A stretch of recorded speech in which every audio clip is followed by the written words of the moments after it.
Hello friends, welcome to my channel Gaming Freak. In this channel, we will discuss about the different aspects of the game of chess.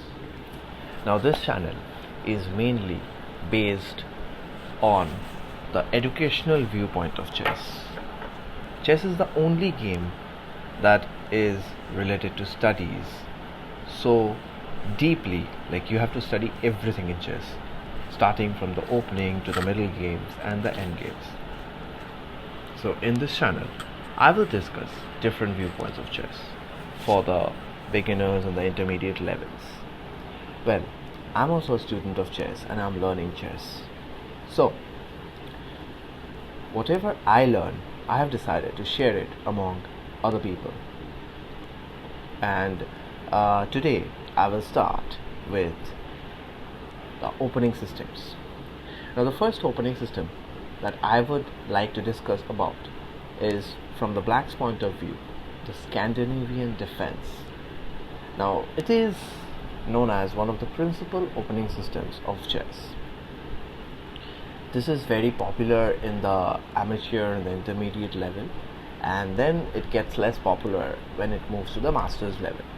So as my main focus is for the people who are learning the game very deeply and want to improve their game. So I have started with the first opening that I have learned in my life. And remember one thing, learning something is important, but if you don't practice the learning, you tend to forget what you have learned. And chess is a game of reflexes.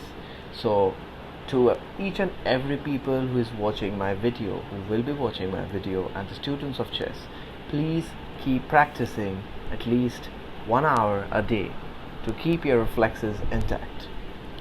So without wasting much time, let me start the video. So today I will be discussing about the Scandinavian defense, which is played by black in response to the e4 move of white.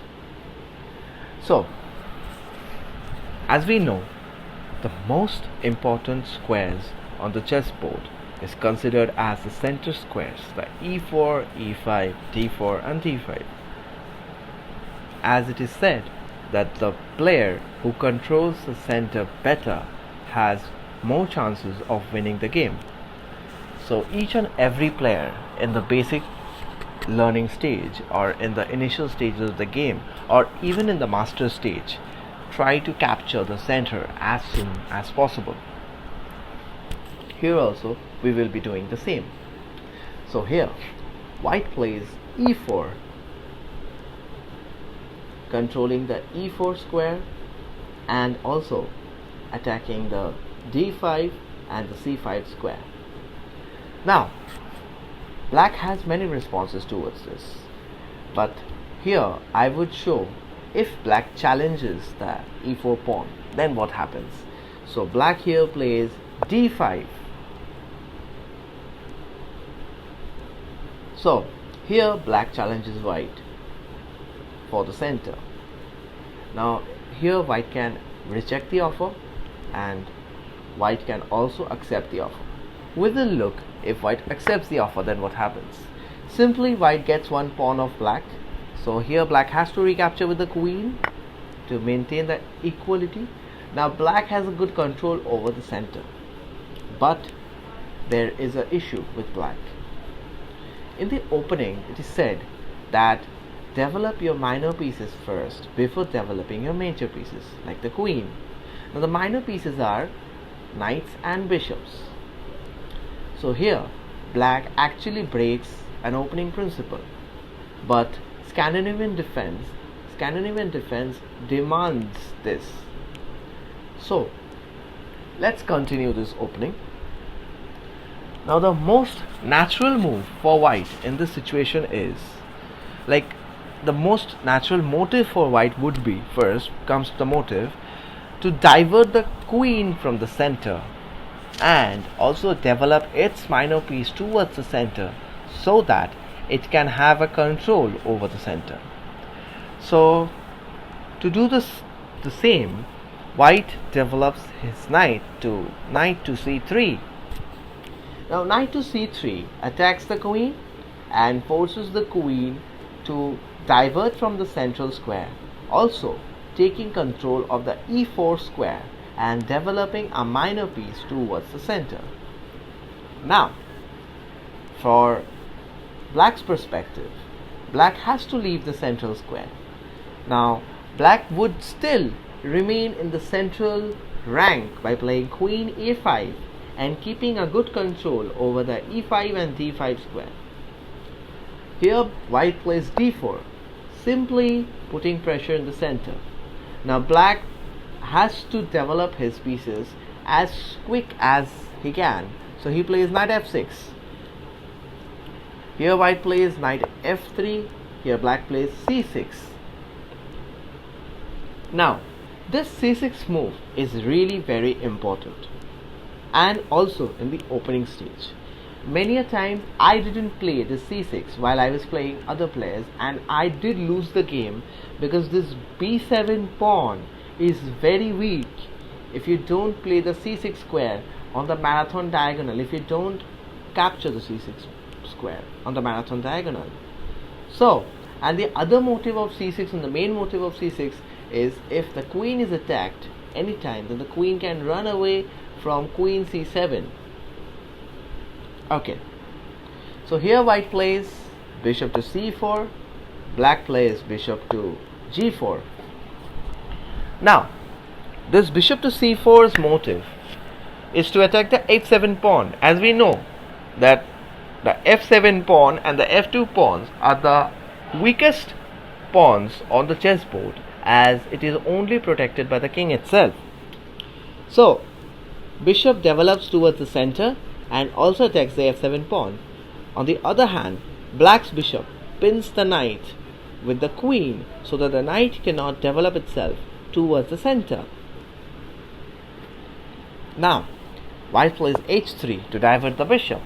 So the bishop still maintains the pressure with bishop h5. White again plays g4, and bishop still maintains the pressure with bishop g6. So bishop g6 is like there's no direct pressure on the knight now, but bishop g6 is a very strong move as it controls a very important diagonal. Here white plays queen to e2.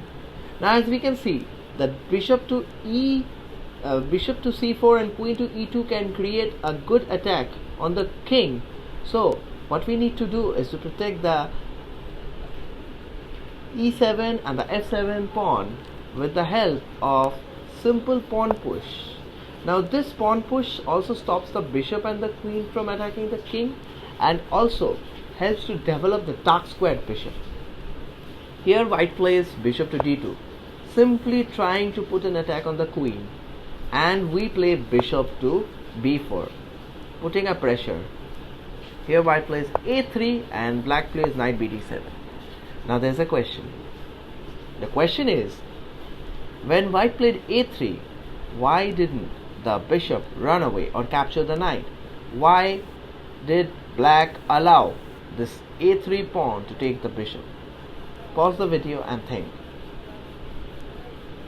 Now, if white plays a takes b4, then simply queen takes a1 check, and that's a lost game for white. So black cannot take the bishop. That's why black used the situation and played a developing move, that is knight bd7.